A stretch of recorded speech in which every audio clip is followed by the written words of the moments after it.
우리의 고난은 우연이 아닙니다. 우리 인생에는 많은 고난들이 찾아옵니다.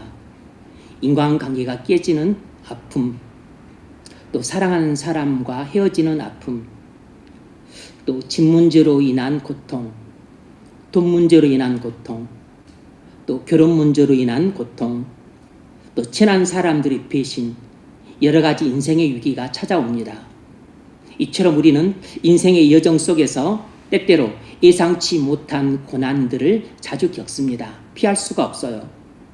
오늘 본문은 다윗이 십사람들의 밀고로 위기에 빠지지만 블레셋 사람들의 공격으로 인해서 위기에서 건짐받게 되는 사건을 다루고 있습니다.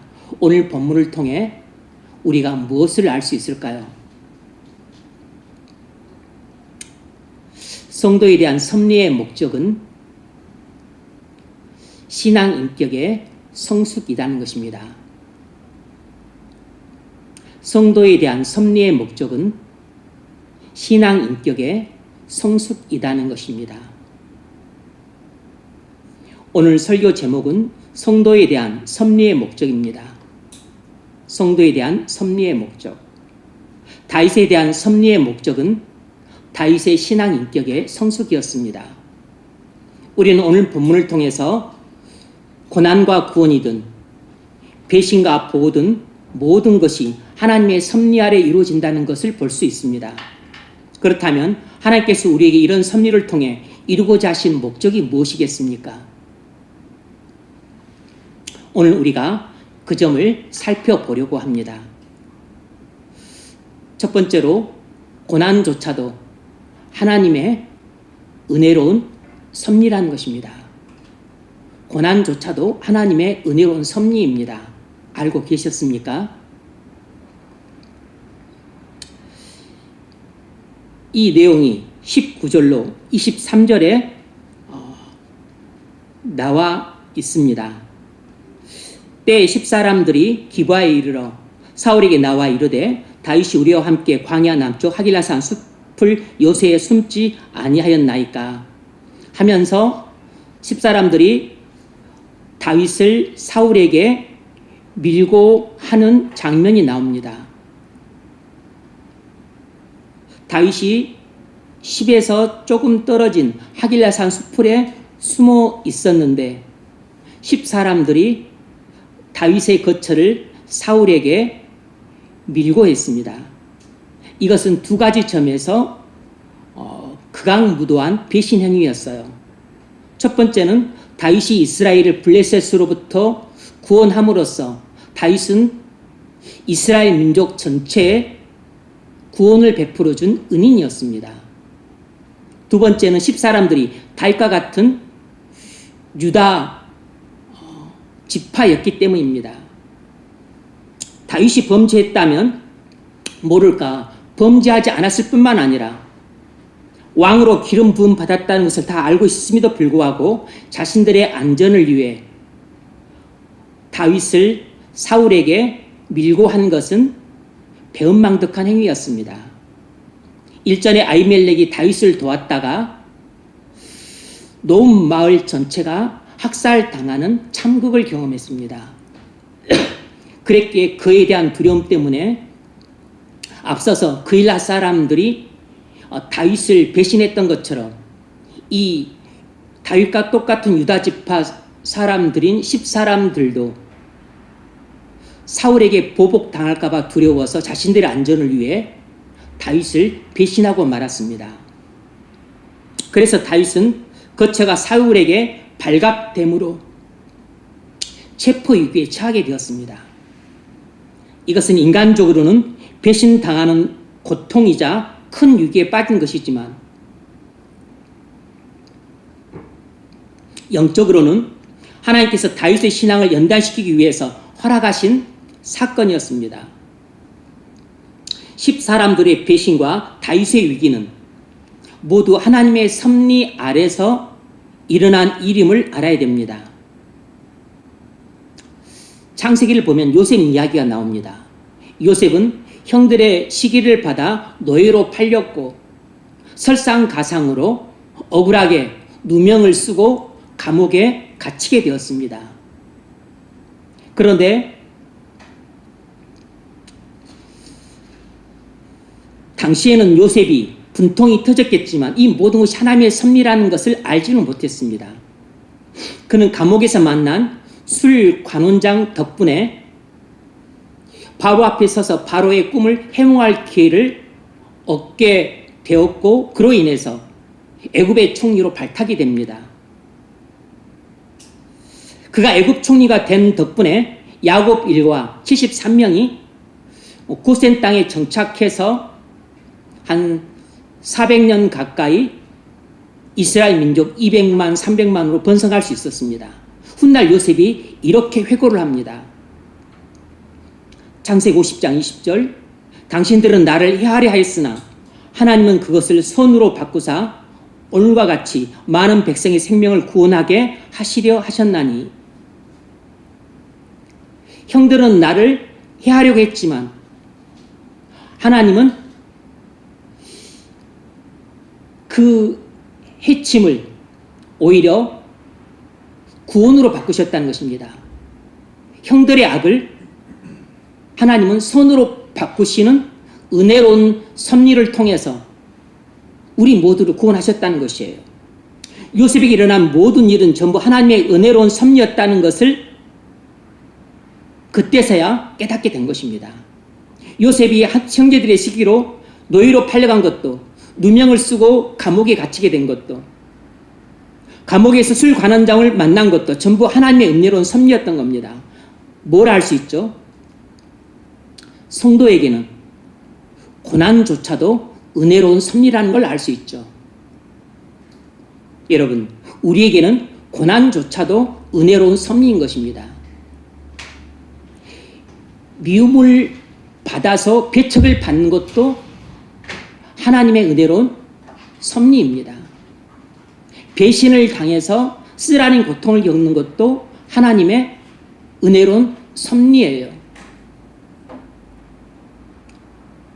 우리가 억울하게 누명을 쓰고 혹 감옥에 간다 할지라도 그것조차도 하나님의 은혜로운 섭리의 일부분이라는 것을 믿으셔야 됩니다. 우리는 때때로 예기치 않는 고난 때문에 왜 이런 일이 내게 일어났는가 하고 의문을 품을 때가 있습니다. 갑자기 큰 병이 생깁니다. 생각지 않게 직장을 잃게 돼요. 가까운 사람이 나를 사랑하는 것이 아니라 이용한다는 것을 알고서 배신감을 느끼고 큰 상처를 받게 됩니다. 사랑하는 사람이 내 곁을 떠난다고 말을 해요. 그런데 이런 고난조차도 하나님께서 우리를 사랑하셔서 행하시는 은혜로운 섭리라는 것입니다. 그 점을 에베소서 1장 11절이 잘 말해주고 있습니다. 모든 일을 그의 뜻의 결정대로 일하시는 이의 계획을 따라, 모든 일이 하나님의 뜻을 따라서 하나님의 계획을 쫓아 일어난다는 것입니다. 모든 일은, 이 세상의 만사 만물은 하나님의 뜻에 따라 하나님의 계획을 쫓아서 일어난다는 것이에요. 이것을 두고 하나님의 섭리란 말하는 것입니다. 하나님의 섭리라는 말은 신학적으로 작정의 실행이라고 할 수 있습니다. 하나님이 계획하신 것을 실행하시는 것을 하나님의 섭리라고 부릅니다. 그래서 이 에베소 1장 11절은 하나님의 섭리가 무엇인지를 보여주고 있죠. 모든 일은 하나님의 뜻에 따른 계획을 따라 일어납니다. 다시 말해서 이 세상에서 일어나는 모든 일, 모든 사건, 사고는 전부 하나님의 섭리 아래서 일어나는 일들이에요. 그래서 이 세상에서의 어떤 일도 하나님의 섭리가 아닌 일은 하나도 없는 것입니다. 그런데 하나님의 사랑을 받는 자들에게는 이 모든 하나님의 섭리가 고난과 위기로 나타난다 할지라도 그것은 은혜로운 섭리인 것입니다. 배신으로 인한 위기로 나타나고 억울하게 누명을 쓰고서 감옥살이 하는 것으로 나타나고, 사랑하는 사람과 이별로 인해서 내가 상심하는 것, 이런 것도 당시에는 큰 고통과 슬픔이지만, 그러나 어쨌든 변함없는 것은 하나님이 나를 사랑하셔서 베푸시는 은혜로운 섭리라는 것이에요. 왜냐하면 이 모든 일들은 당시에는 고통과 슬픔과 불행처럼 보일지라도 이것들은 하나님의 은혜로운 섭리 가운데 모두 합력해서 선을 이루기 때문입니다. 로마서 8장 28절이 그 점을 말하죠. 우리가 알거니와 하나님을 사랑하는 자, 곧 그 뜻대로 부르심을 입은 자들에게는 모든 것이 합력하여 선을 이루느니라고 말하고 있습니다. 이것은 하나님을 사랑하는 사람들에게 일어나는 모든 일들은 반드시 합력해서 선을 이루게 되어 있다는 하나님의 은혜로운 섭리를 말하고 있는 것입니다. 여러분에게 일어나는 모든 고통, 슬픔, 비참함, 불행까지도 하나님은 합력해서 선을 이루도록 역사하시기 때문에 여러분이 인생을 살면서 겪게 되는 모든 고통, 슬픔, 비참함, 상심, 이런 것들조차도 전부 하나도 빠짐없이 하나님의 은혜로운 섭리의 일부분인 것입니다. 그러므로 여러분, 지금 여러분에게 어떤 고난이 오든 간에 그 고난은 우연이 아니라 필연이라는 것을 아셔야 됩니다. 본문에서 다윗은 10사람들의 배신으로 위기에 처했고 블레셋의 침략으로 구원받았습니다. 이 모든 상황은 하나님의 섭리 가운데 일어난 일이에요. 하나님의 섭리는 우연이 아니라 필연입니다. 하나님의 섭리는 하나님이 분명한 목적을 갖고 분명한 계획을 따라 실행하시는 필연적인 일이에요. 그러므로 지금 여러분에게 생긴 어떤 형태의 고난이든 그 고난은 하나님의 섭리 가운데 일어난 일입니다. 따라서 그 고난은 우연이 아니라 필연이에요. 일어나지 않을 수도 있었는데 재수없게 일어났다. 아닙니다.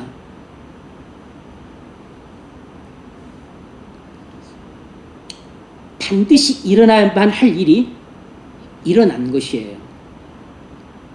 하나님이 분명한 목적을 갖고 분명한 계획에 따라 여러분에게 허락하셔서 발생한 필연적인 일입니다. 하나님은 그 고난을 사용해서 여러분의 믿음을 연단시켜 더욱 성숙하게 하실 것입니다.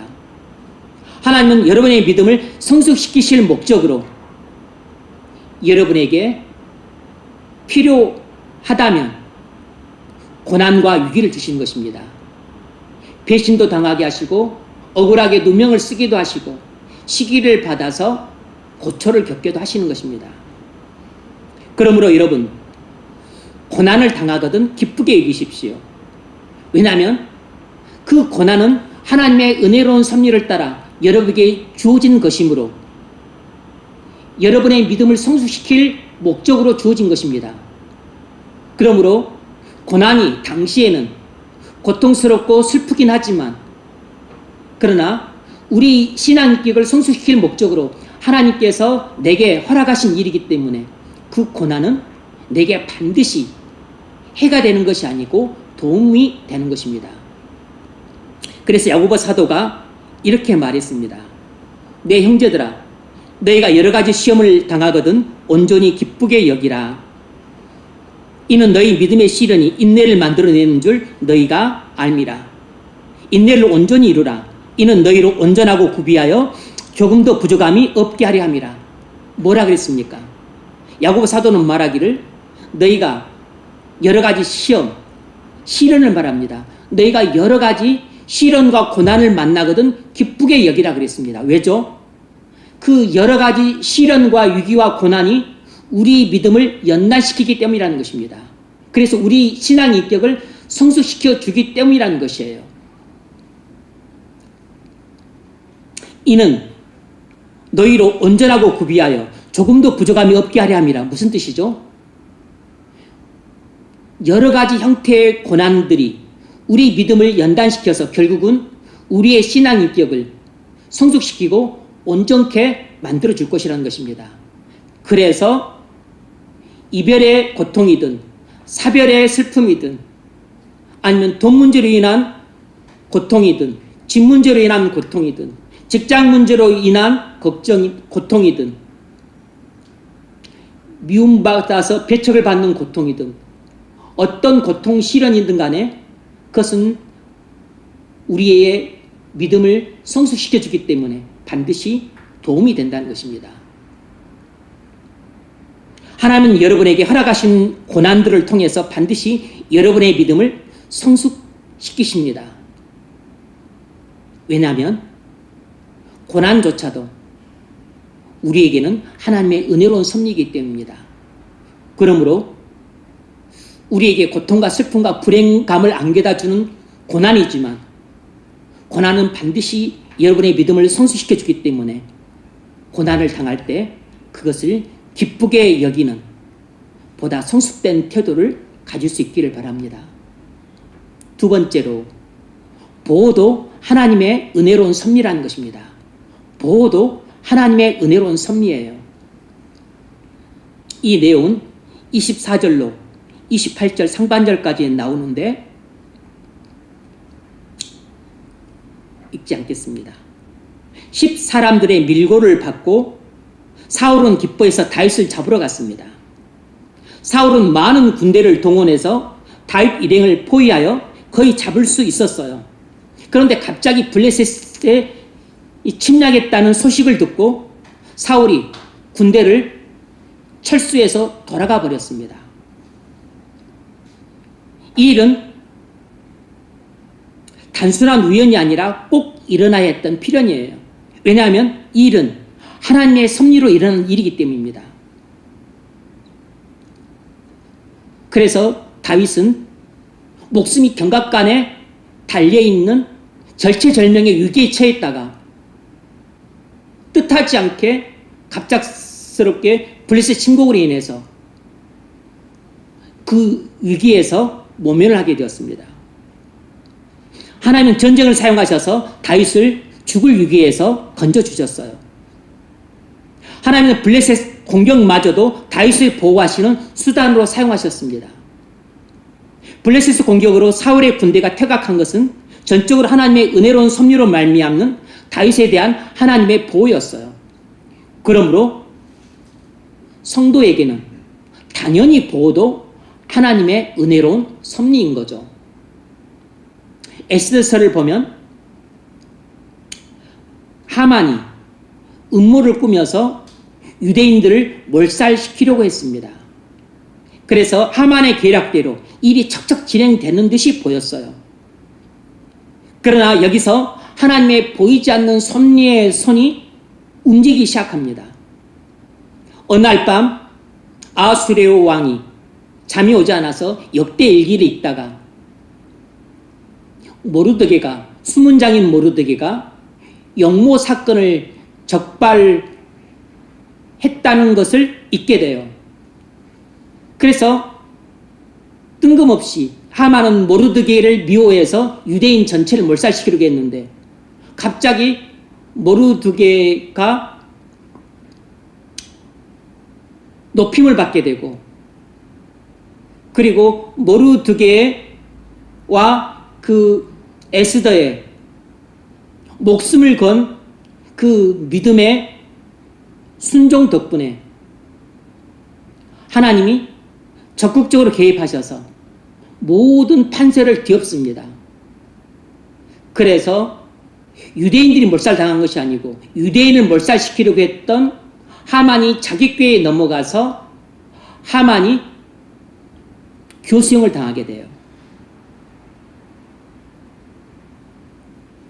모든 유대인이 죽을 뻔한 위기에서 보호를 받아 한 명도 죽지 않은 것은 전적으로 하나님의 은혜로운 섭리 때문이었습니다.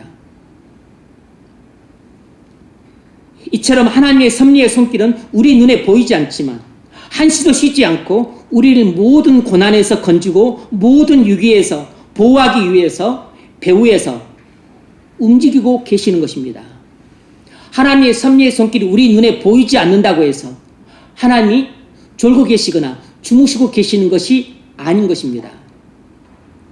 우리가 기도해도 하나님께서 우리를 돕지 않은 것 같고, 우리가 간구해도 우리를 위기에서 건져주지 않는 것 같고, 부르짖어도 우리를 고난에서 구원해 주시지 않는 것처럼 보일지라도 사실은 우리의 기도와 간구와 부르짖음을 하나님은 다 듣고 계시고, 전적으로 하나님을 신뢰하는 우리를 구원하기 위해서 모든 사건의 배후에서 하나님의 보이지 않는 섭리의 손길은 하나님의 계획을 따라 하나님의 시간표에 맞게 움직이고 있는 것이에요. 이것을 믿음의 사람들은 영안이 열려 보셔야 됩니다. 시편 121편 7절은 이렇게 노래합니다. 여호와께서 너를 지켜 모든 환난을 면하게 하시며 또 내 영혼을 지키시로다. 여호와께서 너희 출입을 지금부터 영혼까지 지키시로다. 여호와께서 여러분을 모든 환난에서 건져주십니다. 하나님께서 하나님을 사랑하는 여러분을 모든 환난에서 보호해 주세요. 이것이 성경의 약속입니다. 이것이 하나님의 약속이에요. 하나님은 신실하시기 때문에 절대로 단 한 번이라도 하나님의 약속을 어길 수가 없어요. 신실하다는 말은 약속을 지키신 분이란 뜻입니다. 마틴 루터는 비텐베르그 대학 정문에 95개조 방방문을 게재했다가 보름수 국회로 소환되었습니다. 거기서 네 의견을 철회하겠느냐 물었을 때 철회할 수 없다고 대답함으로써 결국 파문당했어요. 그리고서 말하기를 이제 누구라도 너를 죽여도 죄가 안 된다고 선언했어요. 이 말은 곧 사형 선고입니다. 그러니까 제주껏 도망 다녀라. 죽지 않으려면. 이렇게 말했습니다. 그러니까 누구든지 잡히면 누구한테든 잡히면 죽는 것입니다. 그런데 프리드리 제후가 루터의 가르침이 옳다고 믿고 그가 보름수 국회 정문을 나오자마자 그를 채가듯이 데리고 가서 자기 영주 안에 있는 부르크 성에서 1년 동안 보호해 주었어요. 마틴 루터는 목숨이 경각간에 달린 인생 최고의 위기에 처했었는데 하나님의 보이지 않는 섭리의 손길이 이 프리디 제후를 통해서 역사하심으로 그를 절체절명의 죽을 위기의 순간에서 극적으로 구원해내신 것입니다. 하나님의 은혜로운 섭리로 하나님께서는 루터의 생명을 보호해 주셨어요.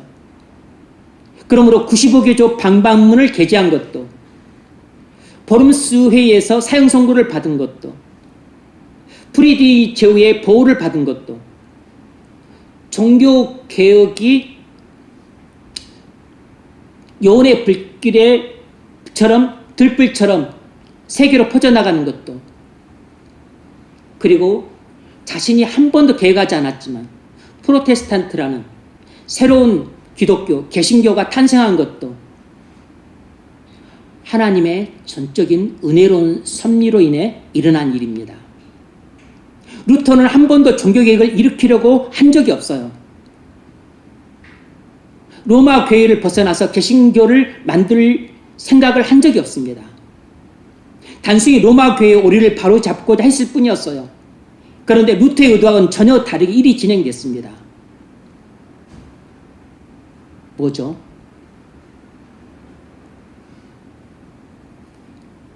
하나님의 은혜로운 섭리가 루터를 도구로 삼아 하나님의 뜻에 따른 계획을 실행시키신 것입니다.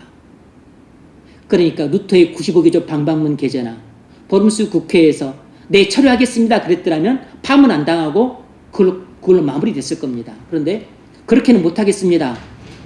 라고 함으로써 파문당했고 이제 종교개혁은 꺼지지 않는 불이 되었어요. 그렇게 해서 종교개혁의 불이 온 유럽에 들불처럼 퍼져나갔고 그래 인해서 종교개혁이 성공을 했고 개신교가 탄생을 했어요. 이것은 루터의 뜻이 아니고 하나님의 뜻이었습니다. 루터의 의지로 일어난 일이 아니고 하나님의 의지로 일어난 일이었어요. 루터가 자신의 힘과 지혜로 일으킨 일이 아니고 하나님은 루터를 도구로 사용했을 뿐이고 하나님의 뜻에 따라 하나님의 계획을 좇아 하나님이 실행시키신 일이었던 겁니다. 그러므로 종교개혁도 개신교 탄생도 전부 하나님께서 우리를 위해서 행하신 은혜로운 섭리였어요. 이것을 잠언 16장 9절은 이렇게 말합니다. 사람이 마음으로 자기 길을 계획할지라도 그의 걸음을 인도하시는 이는 여호와시니라. 하나님 말씀이 왕의 입술에 있은즉 재판할 때 그의 입이 그르치지 아니하니라. 그때 버름스 국회에서 신문 당할 때 루터가 입술을 조금 잘못 늘려서 두려움에 사로잡혀 네, 처리하겠습니다. 이렇게 말했더라면 그날 그 시로 종교개혁은 딱 꺼졌을 겁니다. 딱 중단되었을 것이에요. 그런데 하나님이 그 살떨리는 이단 재판 그 현장에서 하나님께서 루터와 함께 하시고 루터의 입술을 주장해 주심으로 처리하겠습니다. 그렇게 말하지 않게 하시고 나는 처리 못하겠습니다. 이렇게 세치를 놀리게 하심으로써 종교개혁이 꺼지지 않는 불이 되었던 것이에요. 이걸 어찌 루터가 한 일이라 하겠습니까? 하나님의 보이지 않는 손이 루터의 혀를 주장한 거죠. 사람이 마음으로 자기 길을 계획할지라도 그의 걸음을 인도하신 이는 여호와시니라. 하나님의 말씀이 왕의 입술에 있은지 하나님의 말씀이 루터의 입술에 있었기 때문에 재판할 때 그의 입이 그르치지 않고 올바르게 나왔던 것입니다. 여러분, 보호는 하나님의 은혜로운 섭리예요. 하나님은 하나님을 신뢰하는 자를 위기에서 보호하시는 은혜로운 섭리를 베푸십니다. 우리는 인생의 절벽 같은 위기에 맞닥뜨릴 때가 있어요. 그런데 하나님은 우리가 모르는 방법으로 우리 인생에 개입하셔서 우리를 위기에서 건져주십니다.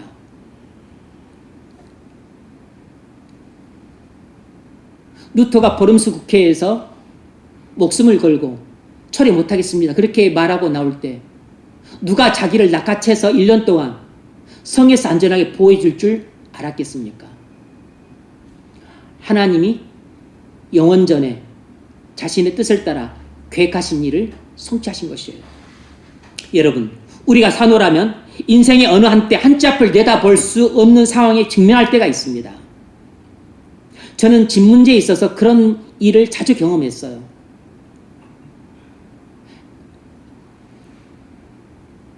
예전에 서대문구에 살 때 전세를 들어갔어요. 그런데 그 전세 세입자가 그냥 노름꾼이라 돈을 갖고 집을 나가버렸어요. 당시 저하고 또 다른 그 연대 대학원생 하나가 둘이 또 그 세를 들었었는데 두 사람이 다 그 보증금을 떼꼈어요. 그 몇 푼 되지 않는 조그만 그 보증금을 떼어버렸어요. 오고 갈 데가 없어졌습니다. 그야말로 완전 거리에 나앉게 됐어요. 그때 하나님께서 또 기적적으로 개입을 하셔서 길거리에 나앉지 않고 비록 초라한 작은 집이었지만 그것도 거처를 마련해 주셨어요. 하나님의 눈에 보이지 않는 섭리의 손길이 작용했기 때문에 비록 누추하나마 집을 마련해 주셔서 그곳에서 몇 년 기거할 수 있었습니다. 강동교회에 심호할 때 3년 심호하고 이제 그만두게 되었는데 제가 다른 사역지를 지원하지 않았기 때문에 갈 데가 없었어요.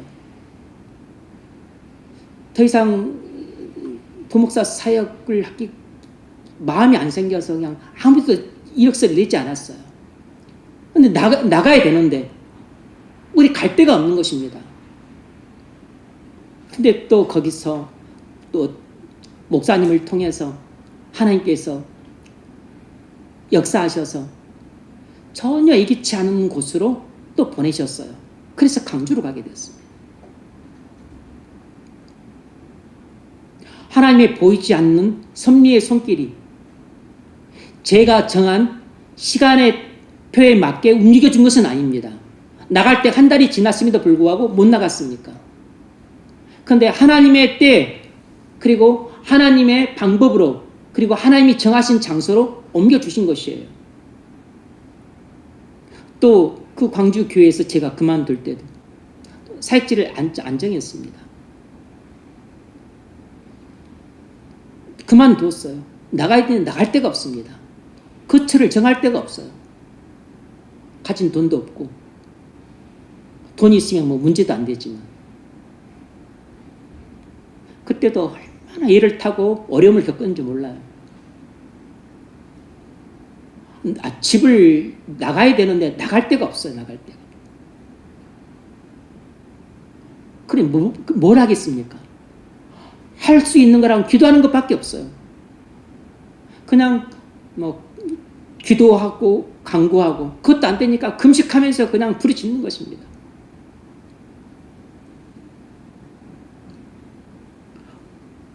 원래는 저 그냥 경기도 아주 남쪽 외곽으로 가려고 했는데 목적지는 그런 데 정했는데 그런 데로 찾아갔어요. 찾아갔는데 집을 하나님이 주지를 않으세요. 시골이라 싸서 얻을 수 있을 줄 알았는데 그래서 올라오다 보니까 전혀 제가 생각하지 않았던 다시 서울로 오게 되었어요. 서울을 벗어나서 지방으로 가려고 했었는데 아무리 뭐 별 군데를 다 가서 충남까지 갔습니다. 충남 무슨 뭐 꽃동네도 가보고 경기도 제일 밑에 안성도 가보고 뭐 양평 안 가본 데가 없어요.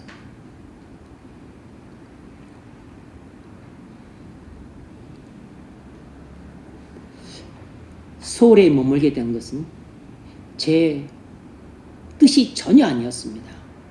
하나님의 뜻이었어요. 제 힘이나 그 지혜도 아니었습니다. 저는 그럴 생각이 전혀 없었고 아예 서울을 뜨려고 했으니까. 근데 하나님의 보이지 않는 섭리의 손길이 저를 이곳으로 이끄셨고 그리고 이곳에 터를 마련하게 하셨어요.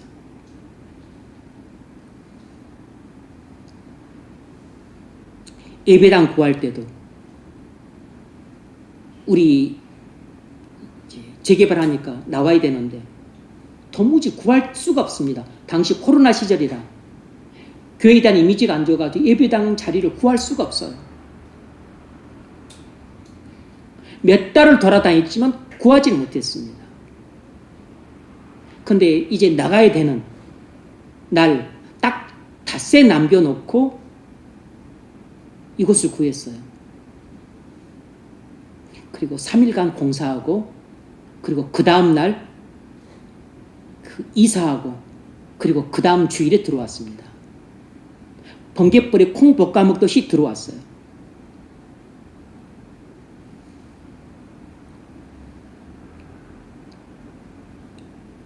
하나님의 한치 앞을 내다볼 수 없는 정말로 암담한 상황에 직면할 때가 한두 번이 아니었었는데 그때마다 하나님의 은혜로운 섭리로 살 길을 열어주셨습니다. 거의 기적적인 방법으로 하나님께서 보호해 주셨어요. 하나님은 하나님을 전적으로 신뢰하는 자를 모든 위기에서 건지시고 모든 고난으로부터 보호해 주십니다. 여러분, 하나님은 하나님을 신뢰하는 자의 기도에 응답하셔서 기적적인 방법으로 보호해 주세요. 하나님은 전적으로 신뢰하는 자에게 최선의 보호를 주십니다. 다윗은 직접 싸워서 그 위기에서 벗어난 것이 아니었어요. 하나님의 개입으로 위기에서 벗어났습니다. 하나님은 하나님을 전적으로 신뢰했던 다윗에게 최선의 보호를 해주셨어요. 여러분, 최선의 보호란 자기 힘과 지혜로 자신을 보호하는 것이 아닙니다. 최선의 보호란 자기 힘과 지혜로 자기를 보호하는 것이 아니고 하나님의 전적인 도우심으로 위기에서 벗어나는 것이에요. 최선의 보호는 하나님을 전적으로 신뢰해서 하나님의 인도하심을 순종하는 자에게 베풀어 주시는 보호예요. 하나님을 전적으로 신뢰하는 사람은 하나님만이 자신에게 최선의 보호를 해주실 것을 믿습니다. 하나님은 자기를 신뢰하는 사람에게 은혜로운 섭리를 베풀어서 최선의 보호를 해주세요. 그래서 우리는 하나님의 섭리로 말미암는 하나님의 보호를 이해할 수는 없지만 신뢰할 수는 있어요. 도무지 하나님께서 이 사방으로 우겨쌈을 당한 이 상황에서 나를 어떻게 건져내실까? 나는 하나님의 나를 구원하시는 방법을 이해할 수 없지만 그러나 신뢰할 수는 있는 것입니다. 이 도무지 빠져나갈 군형이 안 보이는 이 사방으로 우겨쌈을 당한 환난 상황 속에서 하나님께서 나를 어떻게 구원하시고 보호하실까? 그 하나님의 은혜로운 섭리를 내 머리로는 이해할 수 없지만 내 마음으로는 믿을 수 있는 것입니다. 시편 121편 1절이 그 점을 말하죠. 내가 산을 향하여 눈을 들리라. 나의 도움이 어디서 올꼬? 나의 도움이 천지를 지으신 여호와에게서로다. 내가 산을 향하여 눈을 들리라. 이것이 고난과 위기를 당했었을 때 성도들이 취하는 스탠스입니다.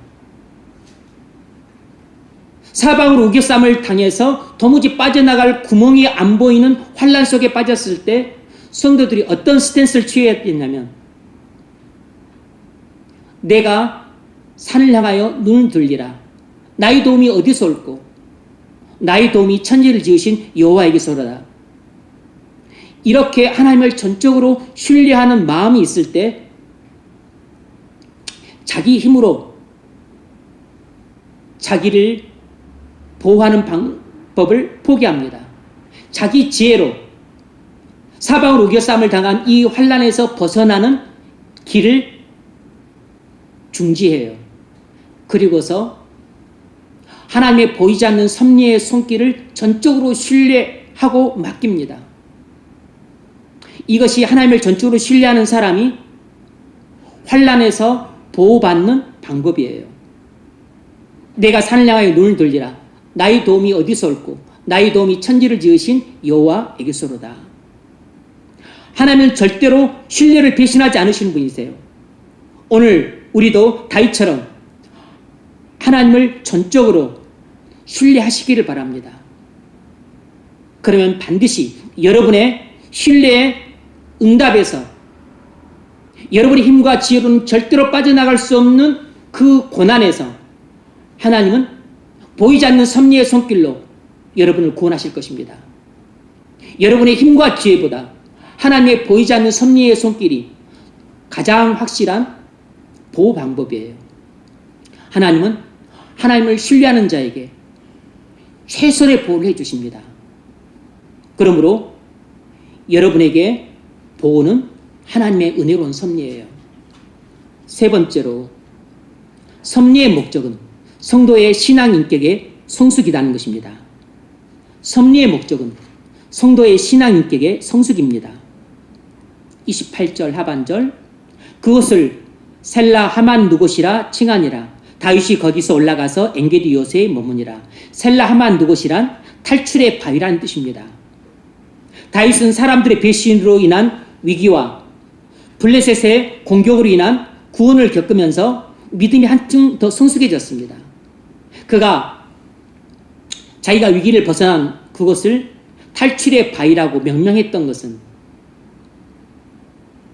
다윗이 당시에 사울의 군대에 완전히 포위되어서 이제 그 그물에 걸린 생쥐꼴이 되었어요. 빠져나갈 구멍이 없었습니다. 이제 잡히는 것은 시간 문제였어요. 그런데 떡하니 블레셋이 공격해 오므로 그들이 포위망을 풀고 그냥 퇴각해 버린 것입니다. 그러니 그가 그 목숨이 경각간에 달린 그 위기 상황에서 건짐을 받았으니 그가 그 하나님의 은혜로운 섭리에 대해서 얼마나 탐복을 했겠습니까? 그래서 그가 하나님의 은혜로운 섭리로 탈출한 것을 기념하기 위해 그것을 탈출의 바위라는 뜻의 지명을 지은 것이에요. 다윗은 위기와 구원을 통해서 하나님의 인도하심에는 반드시 최선의 보호가 뒤따른 것을 깊이 경험했습니다. 이는 다윗에게 왕이 되기 위한 신앙 성숙과 인격적인 성장을 위해 꼭 필요한 과정이었어요.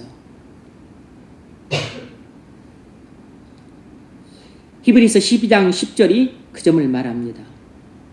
오직 하나님은 우리의 유익을 위하여 그의 거룩하심에 참여하게 하시느니라. 무릇 징계가 당시에는 즐거워 보이지 않고 슬퍼 보이나 후에 그로 말미암아 연단 받은 자들은 의와 평강의 열매를 맺느니라. 무슨 말입니까? 하나님께서 왜 우리를 징계하신다고요? 우리의 유익을 위해서 징계하신다는 것입니다. 그럼 도대체 하나님께서 우리를 징계하신 유익이 무엇입니까? 하나님의 거룩하심에 참여하게 된다는 것이에요. 무슨 뜻입니까? 하나님께서 우리에게 고난을 주시는 목적은 하나님처럼 거룩하게 만들기 위해서라는 것입니다. 하나님께서 우리에게 고난을 주시는 목적은 우리의 신앙 인격의 성숙을 위해서라는 것이에요. 그의 거룩하심에 참여하게 하시느니라. 고난이 당시에는 즐거워 보이지 않습니다. 슬퍼 보여요. 괴로워 보이고 힘들어 보입니다. 하지만 그로 말미암아서 믿음의 연단을 받게 되면 의의 열매, 평강의 열매를 맺게 돼요. 뭐죠? 신앙 인격이 성숙되는 것입니다. 오늘 본문의 사건은 하나님은 기름 부으신 성도를 끝까지 인도하시고 보호하신다는 교훈을 줍니다. 하나님의 섭리적인 계획은 하나님이 우리를 결코 버리시지 않으신다는 증거예요. 여러분이 어떤 고난에 처하거나 위기에 빠졌어요. 그런데 하나님께서 직접 개입하셔서 구원하시기도 하시지만 간접적으로 개입하셔서 여러분을 환난에서 건져주심으로 보호해 주실 때가 있습니다. 바로 그것이 하나님이 여러분을 사랑하신다는 명백한 증거입니다.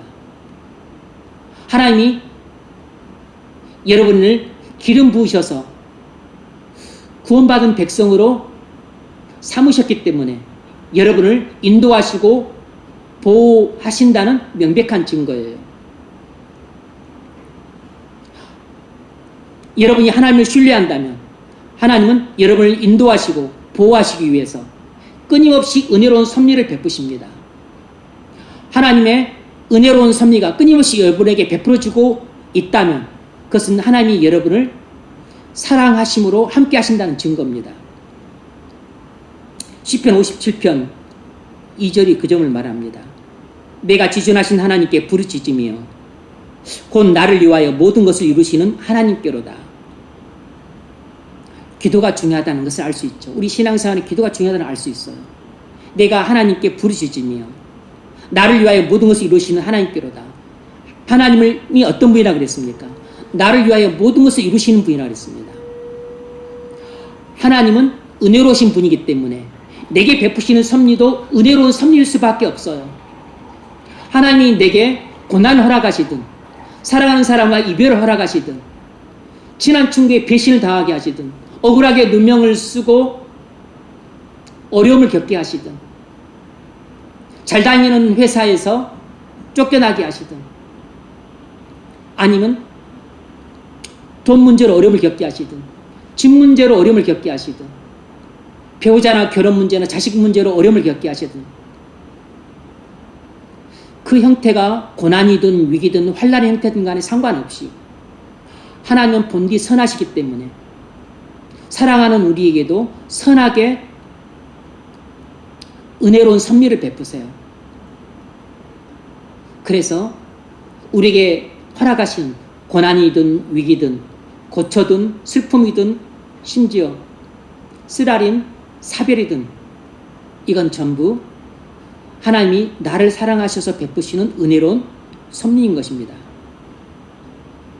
여러분, 사랑하는 사람들로부터 배신과 오해를 받을 때에도 하나님을 바라보십시오. 왜냐하면 사랑하는 사람들로부터 배신과 오해를 받는 것조차도 하나님의 은혜로운 섭리이기 때문입니다.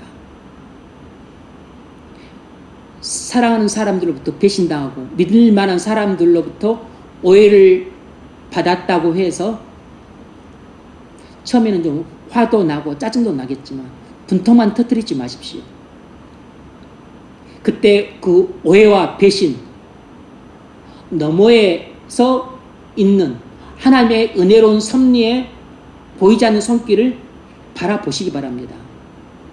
오해 배후에도 하나님의 은혜로운 섭리의 손길이 있고 배신과 억울한 일 그 뒤에도 우리 눈에 잘 보이지 않지만 하나님의 은혜로운 손길이 역사하고 있습니다. 은혜로운 섭리가 당시에는 고통스럽게 다가오지만 이를 통해서 인내와 겸손을 배우게 합니다. 그래서 우리 믿음을 연단시켜서 겸손한 사람으로 성숙시켜 가세요. 그래서 쓰라린 배신과 오해와 억울한 일도 지나고 보면 하나님의 은혜로운 섭리라는 것을 훗날 깨닫게 됩니다. 여러분, 예기치 않는 일들도 하나님의 은혜로운 섭리라는 것을 깨달으십시오. 하나님께서 반드시 목적이 있어서 허락하신 일입니다. 겉만 보고 낙심하지 말고 그 속을 보고 감사하셔야 됩니다. 그러려면 우리 눈앞에 펼쳐지는 고난과 위기와 배신과 오해, 억울한 일, 이 모든 일 배후에서 보이지 않게 역사하시는 하나님의 손길을 볼 수 있도록 영안이 열려야 돼요.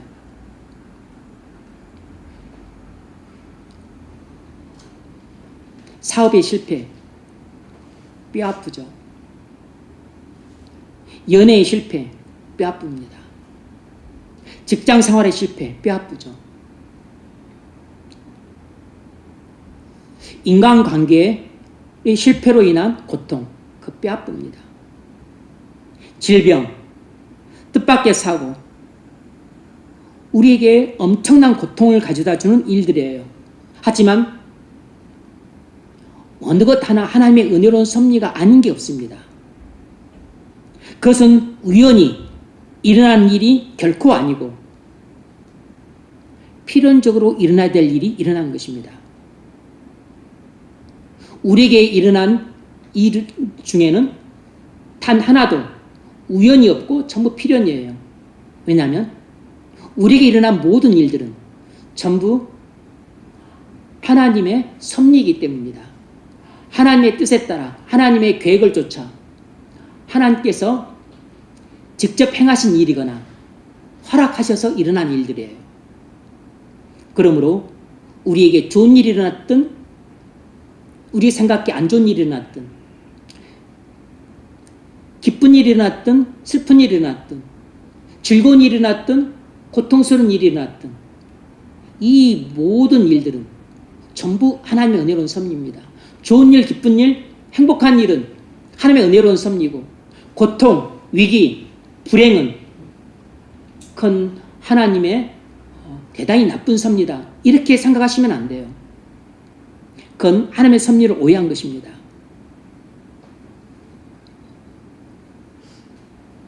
하나님의 인도하심은 말씀을 통해서만 주어진 것이 아니고 때로는 고난을 통해서도 주어집니다. 그러므로 여러분, 하나님의 은혜로운 섭리를 절대적으로 신뢰하십시오. 그리고 반드시 하나님의 은혜로운 섭리를 믿고 의지하는 삶을 사십시오.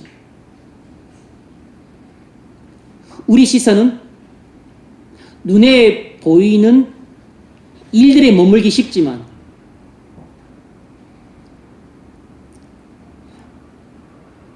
눈에 보이는 일들 배후 속에 역사하시는 하나님의 은혜로운 손길을 보는 것이 진짜 믿음입니다. 우리 눈에 보이는 일이나 상황이나 환경은 그 자체 속에 하나님의 뜻이 전부 담겨 있는 건 아니에요.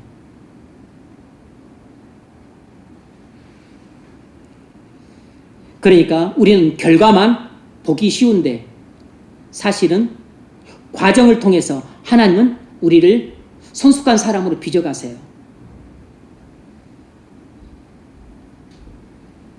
그래서 이 하나님의 은혜로운 섭리를 믿는 사람은 그래서 기도의 자리로 나아가서 하나님께 부르짖는 것입니다.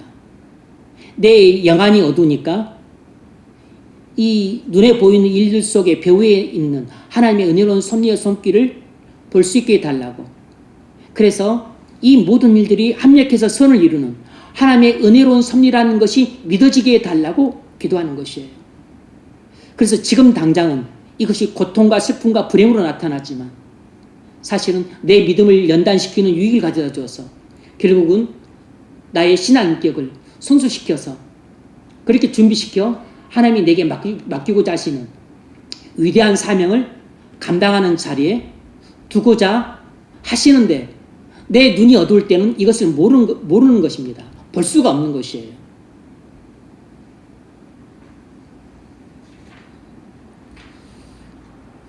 시편 37편 5절은 이렇게 말합니다. 내 길을 여호와께 맡기라. 그를 의지하면 그가 이루시고.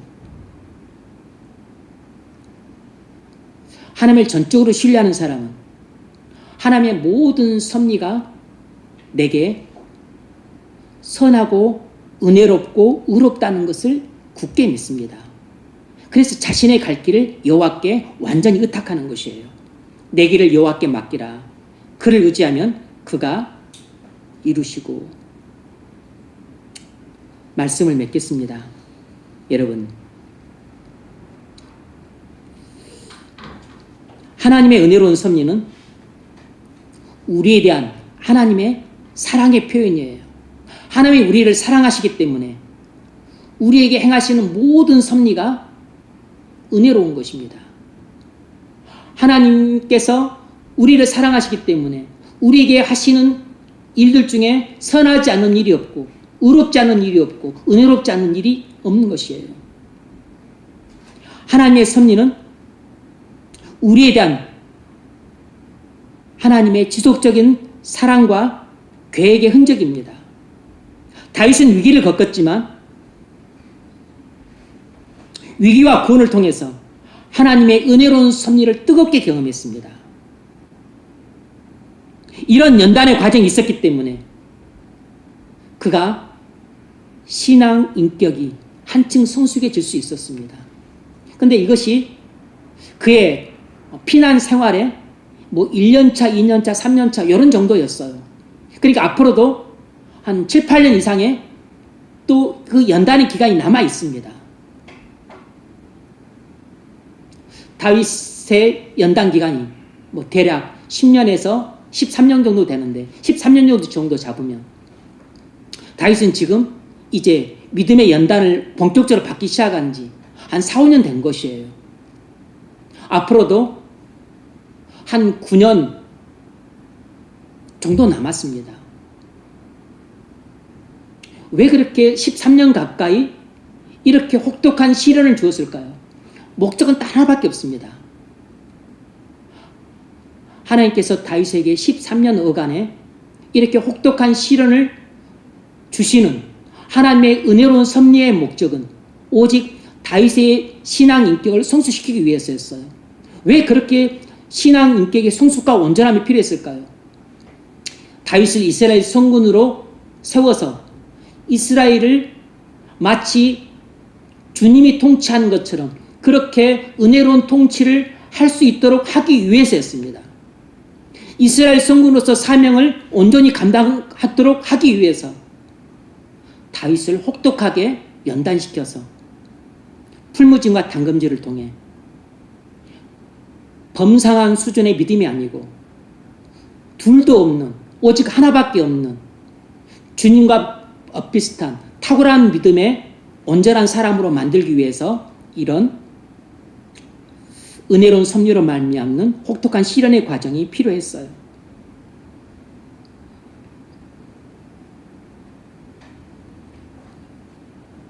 하나님의 은혜로운 섭리는 다윗에게 배신을 통한 위기로 나타났고 뜬금없는 전쟁을 통한 구원으로 나타났습니다.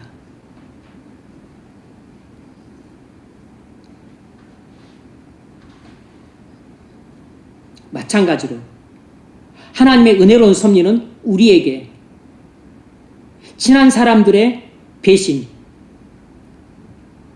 가까운 사람들의 로부터 버림받음, 잘 다니는 좋은 직장으로부터 실직, 건강히 지내다가 갑작스런 질병, 집 문제 또 가족 문제로 인한 말할 수 없는 그 어려움, 이런 것들을 통해서 또 역사하고 있습니다. 뿐만 아니라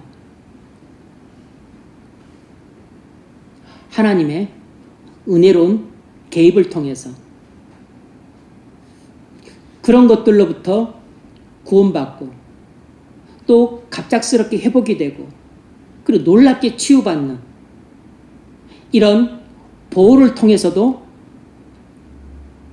우리는 하나님의 은혜로운 섭리를 깊이 경험을 하게 돼요.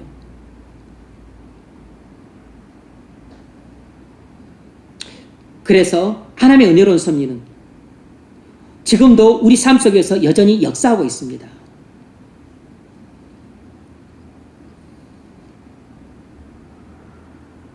여러분, 혹시 지금 말 못할 고난 중에 계세요? 돈 문제로 고난 겪고 있습니까? 사람 때문에 고난 겪고 계세요? 직장 문제 때문에 고난 겪고 있습니까? 아니면 여러분의 신앙 때문에 고난을 겪고 계세요? 인간관계 때문에 고난을 겪고 계십니까? 배우자나 결혼 문제 때문에 고난을 겪고 계세요? 어떤 고난 속에 있든지 하나님은 지금 여러분에게 가장 은혜로운 섭리를 베풀고 계십니다. 여러분 눈에 무엇이 보이든지 간에 눈에 보이는 것 그 배후에 하나님의 보이지 않는 은혜로운 섭리의 손길이 하나님의 계획과 시간표를 따라 한시도 늦지 않게 그리고 쉬지 않고 계속해서 움직이고 있습니다. 주님은 지금 살아계셔서 여러분의 삶 속에서 일하고 계세요. 하나님의 은혜로운 섭리의 손길은 단 한순간도 여러분의 인생에서 멈춘 적이 없습니다.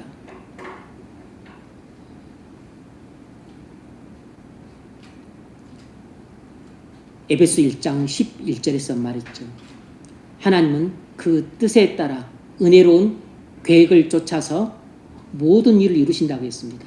그 목적이 무엇이냐면 바로 영광의 찬송을 위함이라 그랬습니다. 성도에 대한 섭리의 목적은 우리의 신앙 성숙을 위해서예요. 그런데 모든 하나님의 섭리의 목적은 딱 하나입니다. 하나님의 영광을 위해서예요.